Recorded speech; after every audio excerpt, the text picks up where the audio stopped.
is $3.50 cost of production, $350 list price. It's 100-fold, so 95% margin. I don't know. It's good business to me. I'd love a business like that. But why is that? Why do we let that happen?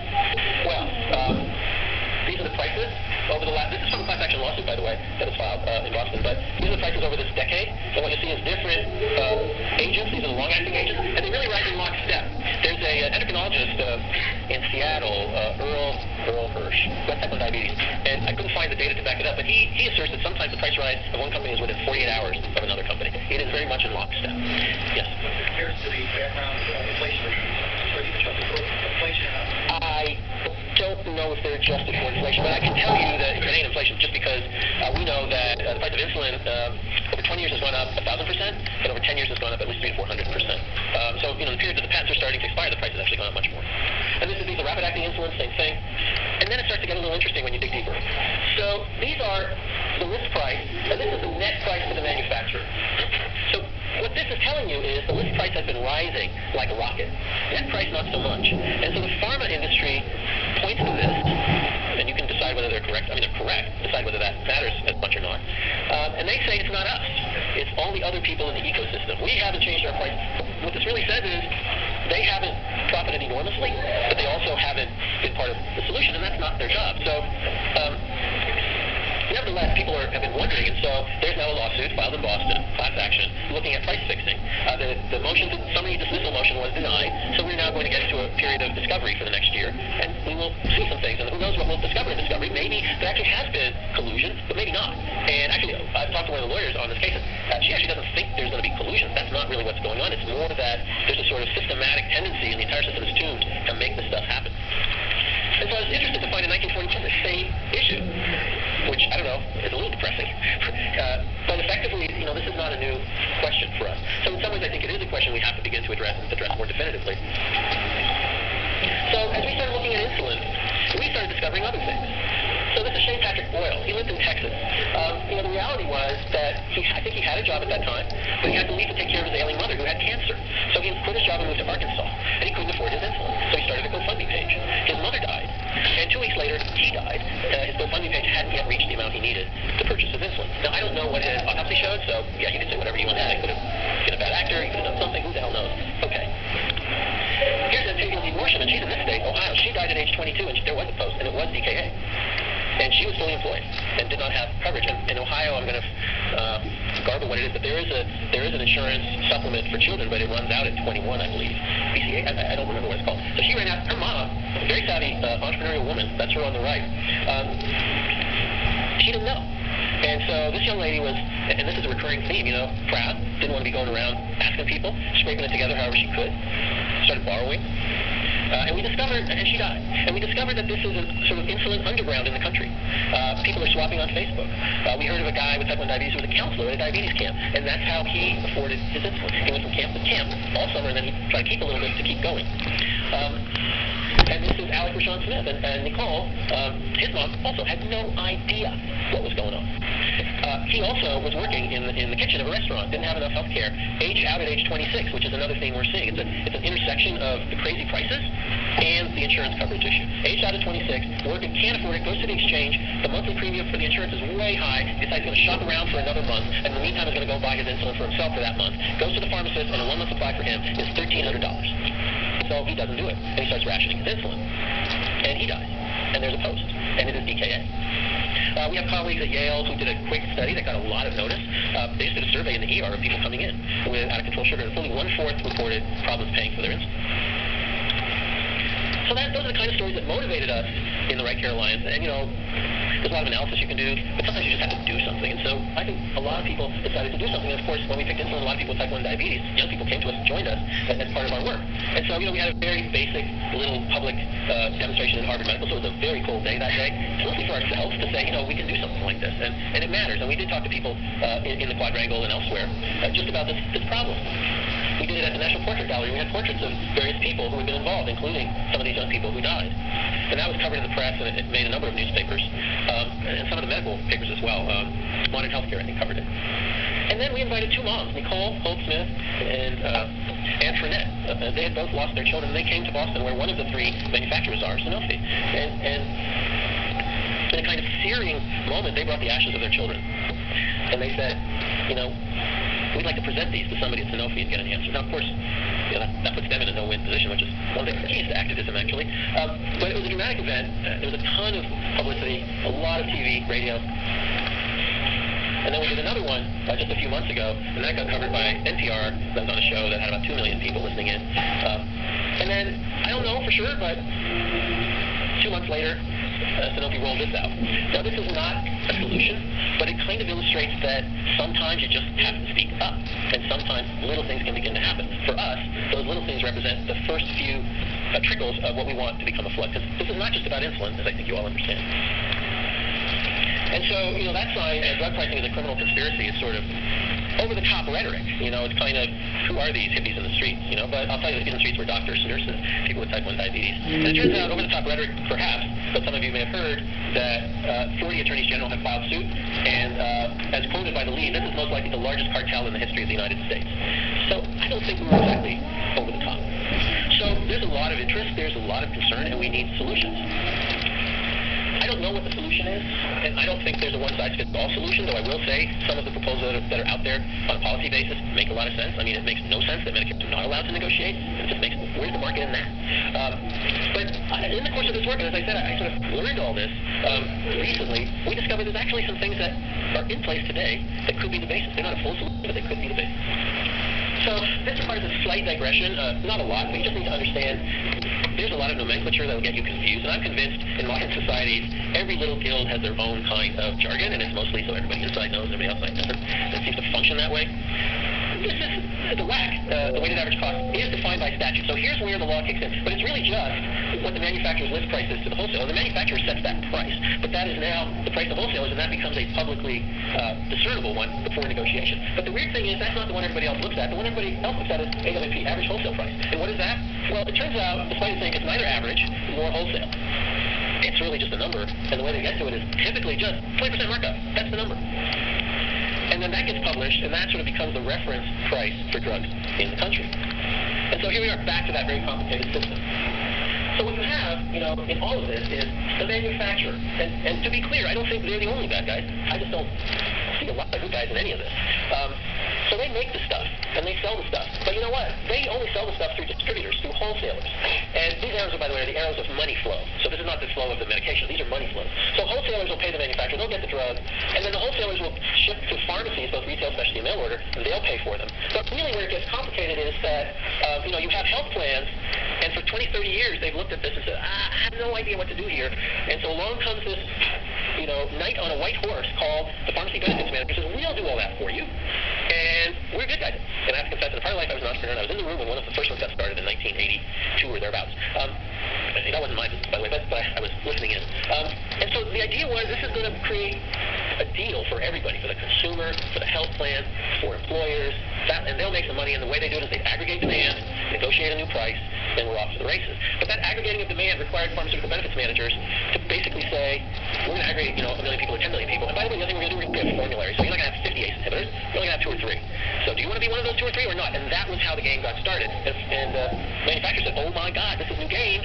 If I'm going to play in this game, I got to get on that formulary. And so they said, we'll give you a discount. We'll give you a rebate. Not up front, but you sell that stuff, we'll give you the money back. Now, in other places in the world, you might call it a kickback, but here it's a rebate. And so that's how the game got started. And the then the pharmaceutical benefits managers went to the health plan saying, see, we got you this discount, we'll do better next year.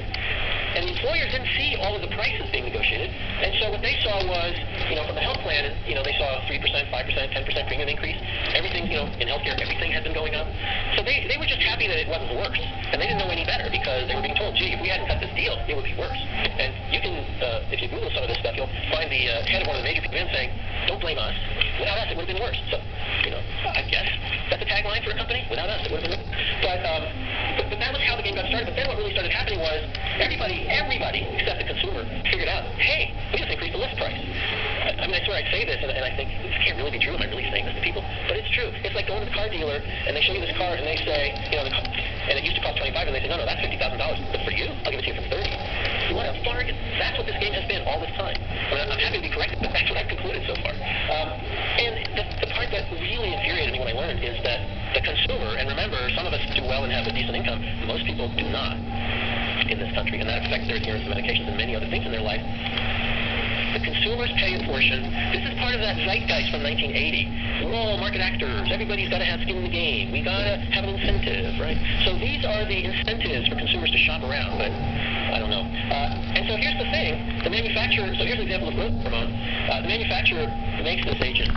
There's the WAC. That's the sort of official wholesale price. And then increases by 20%. That's the average wholesale price.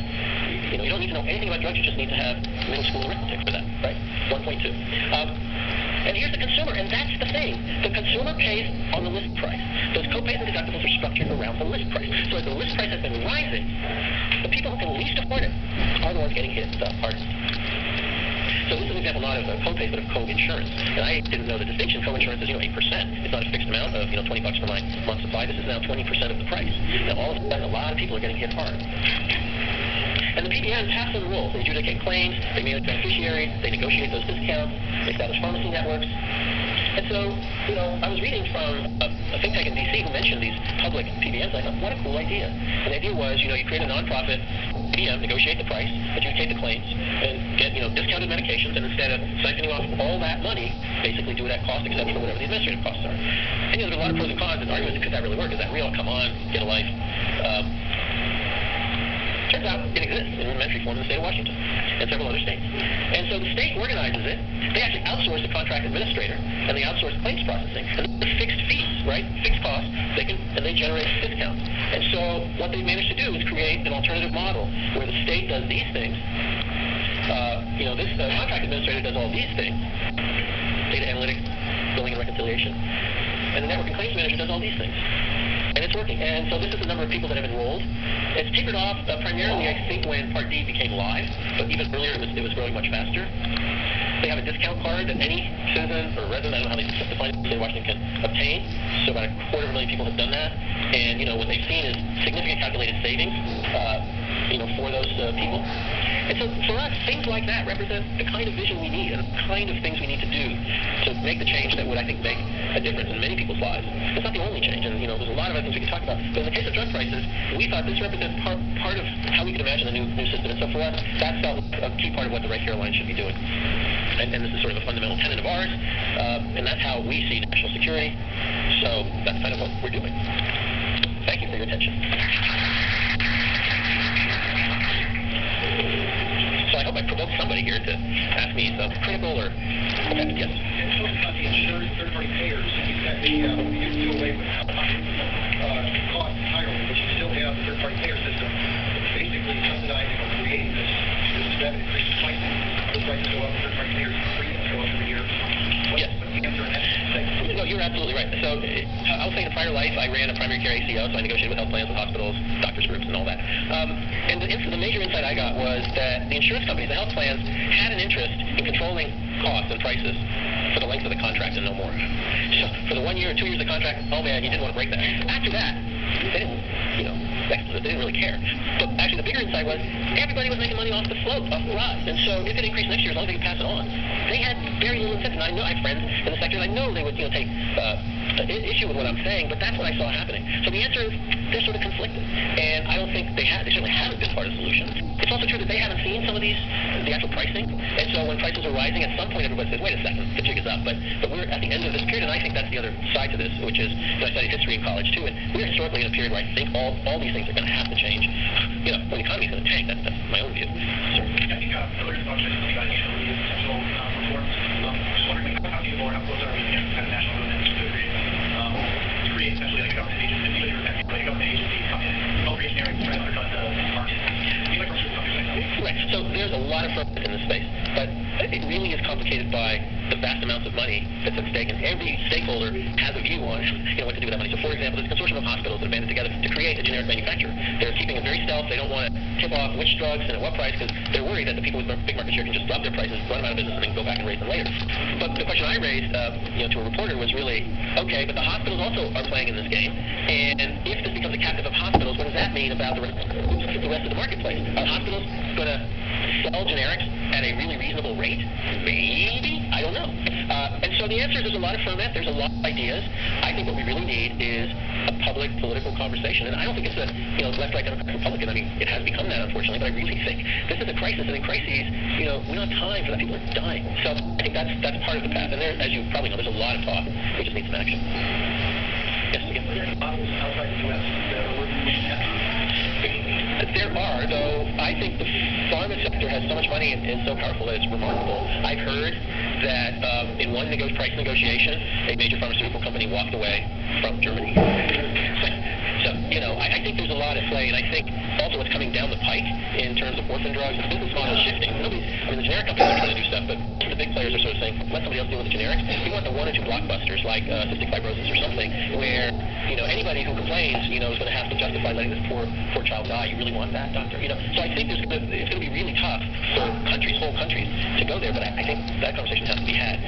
Clearly, health technology assessment is a term of art in the policy world, which again has not been very popular in this country, but it really is trying to figure out what actually works and paying for the stuff that works. So, for example, oncology, cancer chemotherapeutic. There's a range of cancer drugs that are priced at $100,000 a month or something, $100,000 a year, where the clinical data on file really doesn't show clinical benefit beyond an extra week or none whatsoever. And we don't have a system where that's taken into account. In fact, almost by statute, we're forbidden to take that sort of thing into account.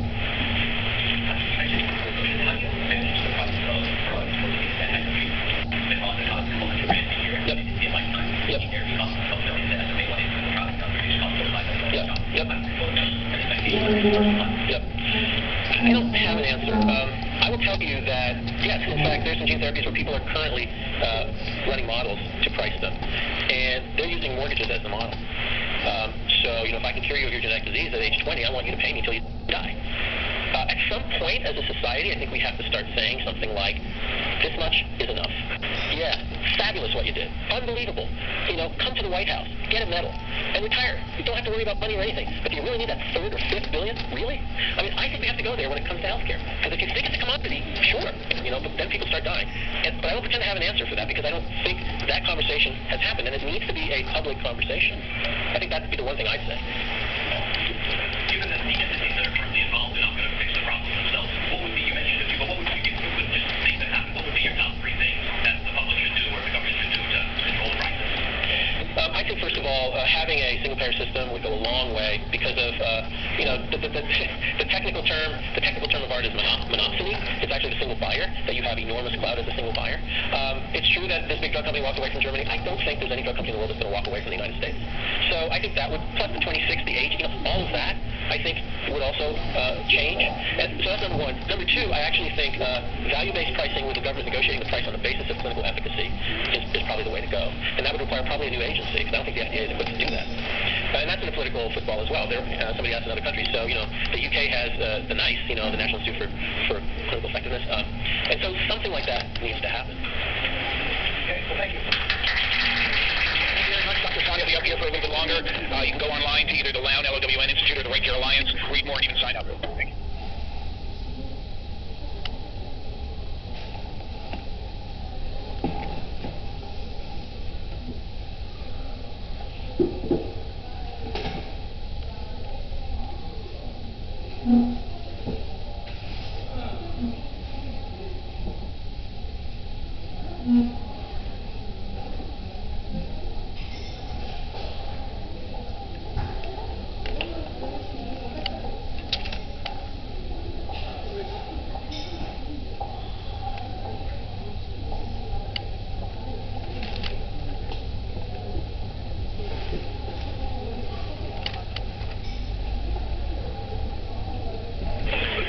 Good afternoon, everyone. Welcome to our Medicine Grand Rounds lecture series. Today I'm very excited to introduce Dr. Nambudiri and Dr. Campbell. Dr. Nambudiri and Dr. Campbell are both full-time faculty in the Departments of Medicine at the Lewis-Stokes VA. They're actively involved in resident and student education. Dr. Nambudiri's academic interests include high-value care, psychosocial determinants of health, and case reports in medical education. Dr. Campbell's academic interests include quality improvement, curriculum development, and health policy. When Dr. Campbell was a resident in our program, she attended a new conference where Dr. Nambudiri shared a pertinent anecdote about mistreatment in the workplace. At that moment, a collaboration was born. Both our speakers are passionate about residents' well-being and have been working together on this topic for more than 2 years. They are very excited to share their findings with us. Please join me in welcoming them today. Hi everyone, thank you so much for inviting us and for coming today, and we're really thrilled that there's a good turnout. Just a little bit of a heads up, so we're going to shake things up a little bit. We're going to tag team this presentation, and also we're going to have case discussions in the second half, and we're really hoping to hear both from residents and faculty. So please feel free to speak up. So we have 3 objectives questions for this grand round. The first one is to define resident mistreatment. Next, we want to review the prevalence, forms, perpetrators, and impact of resident mistreatment. And finally, we want to discuss approaches specifically to resident mistreatment by patients from the perspective of both a victim and a bystander. And you'll understand a little bit later why we're choosing resident mistreatment by patients. So there's no formal definition of resident mistreatment, so we're taking this from the American Academy of Medical Colleges, looking at mistreatment in medical education. So they define mistreatment as any behavior that shows disrespect to the dignity of the trainee and also interferes with the learning process. So multiple forms of mistreatment, they include physical contact, sexual harassment, psychological cruelty, and discrimination on any basis, so discrimination on the basis of race, religion, ethnicity, gender, age, or sexual orientation. So who are the perpetrators of resident mistreatment? Whenever you think of resident mistreatment, you think faculty, faculty, faculty, but actually there are several other perpetrators, including other residents, students, staff, and patients and patient families. So the question is mistreatment a local problem, a national problem, or a global problem? And it's definitely a global problem. So we're going to present some data, and at the top it'll show whether it's global data, national data, or local data. So this is just a handful of countries that have studied resident mistreatment. So you see US, UK, Canada, Japan, Australia, etc.